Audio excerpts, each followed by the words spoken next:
जय महाराष्ट्र मित्रांनो, जय शिवराय। कोकणातील शिमगा उत्सव जो आहे तो सुरू झालेला आहे आणि हा शिमगा उत्सव आमच्या गावातील म्हणजे तुर्भे खुर्द येथील आहे। तर सर्वप्रथम गावातील पाटील घराण्यातील मंदिरामध्ये पालखी आणि काठी जी आहे ती सजवली जाते। सुंदर सुंदर देव जे असतात त्यांना हार वस्त्र हे घातले जातात आणि मग ही पालखी निघते वाजत गाजत आपल्या सानेवरती जाण्यासाठी। काठी नाचवत नाचवत पोरं आणि पालखी नेत हे सानेवर पालखी जी आहे ती पोचवली जाते आणि त्यानंतर मग दुसऱ्या दिवसापासून गावात फिरायला सुरुवात होते। मालकरी सालकरी अशी ही पालखी फिरते आणि त्याच दिवशी संध्याकाळी असतो होम, ज्या दिवशी पालखी आपल्या सानेवर जाते।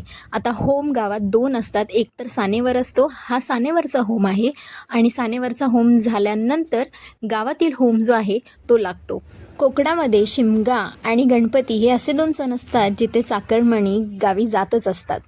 आता इथे मी स्पेशल थँक्स देते कोकण सफारी या चॅनलला, कारण की त्यांनी हे व्हिडिओ माझ्यापर्यंत पोहोचवले आणि आपण हे व्हिडिओ पाहतोय। त्यामुळे कोकण सफारी या चॅनललाही सबस्क्राईब करा आणि ह्यांचं इन्स्टा हँडलसुद्धा आहे ते डिस्क्रिप्शनमध्ये देईल। भेटूया नवीन ब्लॉगमध्ये।